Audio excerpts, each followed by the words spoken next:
Tout châtiment semble au premier abord un sujet de tristesse et non pas de joie. Mais ensuite il produit un fruit de justice et de paix pour ceux qui ont été ainsi exercés. Hébreux 12, 11. Le vigneron prend quelquefois le couteau et il tranche profondément dans nos âmes. Il y aura ensuite plus de fruits et un fruit meilleur qu'il n'y en avait auparavant. Jésus nous discipline. Quelquefois, il nous réduit afin de nous faire croître. Il enlève quelque chose afin qu'il y ait davantage.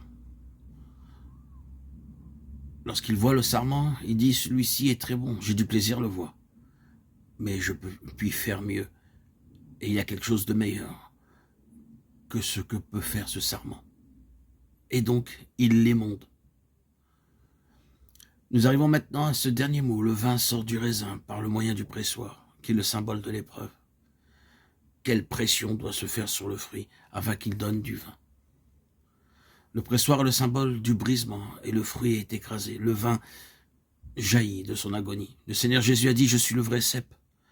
Le prophète avait dit de lui qu'il foulerait le pressoir lui seul. La croix a été son pressoir. Combien il était pressé et foulé par la croix.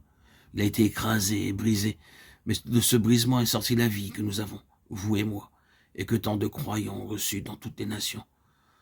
Cela est vrai dans une certaine mesure de son Église. Ce fut de ce brisement et de cet écrasement de l'Église que sortit la vie pour le monde. Et cela est vrai de chaque membre, de chaque sarment du cep. Si nous voulons accomplir ce ministère vivant et vrai, ce ne sera que par beaucoup de souffrance, par le pressoir, par la pression et par le brisement. Paul a dit, nous avons été excessivement accablés au-delà même de nos forces, 2 Corinthiens 1, 8. Mais quelle vie est sortie de la pression subie par cet homme? Il en est ainsi. Nous ne parlons pas de la prédication, de l'enseignement biblique, mais de ce grand ministère de Christ qui répand sa vie par nous. Elle peut être apportée aux autres par la prédication, par l'enseignement ou par la vie, mais lorsque c'est sa vie, elle sortira de nos expériences de souffrance. Un prédicateur ou un docteur qui n'ont jamais souffert n'apporteront jamais la vie. Cela peut ne pas nous paraître une vision très agréable, mais c'est vrai. Les meilleurs docteurs et les infirmières doivent être ceux qui connaissent personnellement ce qu'est la souffrance. Quelques-uns sont simplement des professionnels, ils vous traitent comme un cas. Vous êtes simplement un cas, un numéro. Mais il y en a d'autres qui vous traitent comme une personne, un être humain, et ils prennent soin de vous. Si vous demandez le pourquoi, vous pourrez trouver qu'ils sont en eux-mêmes un arrière-plan de souffrance. Ils connaissent un peu ce que vous traversez. Nous lisons dans la lettre aux Hébreux, nous n'avons pas un souverain grand prêtre qui ne puisse compatir nos faiblesses, puisqu'il a été tenté comme nous en toutes choses.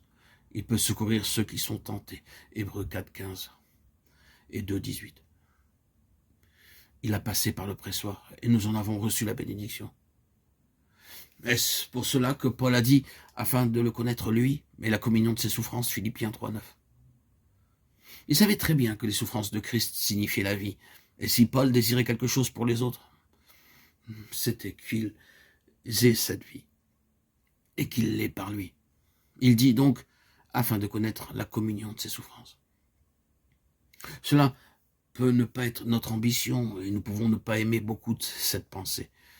Mais que le Seigneur nous aide à considérer les choses de cette manière.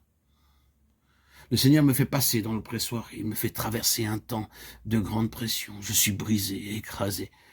C'est pourquoi le Seigneur veut avoir plus de fruits, plus de vie. Et il veut que d'autres encore aient la vie. C'est la nature de sa vie de tendre vers d'autres. C'est la vraie vigne. Tout ce qui n'a pas cette nature est la vigne fausse. Je suis le cep. Vous êtes les sarments.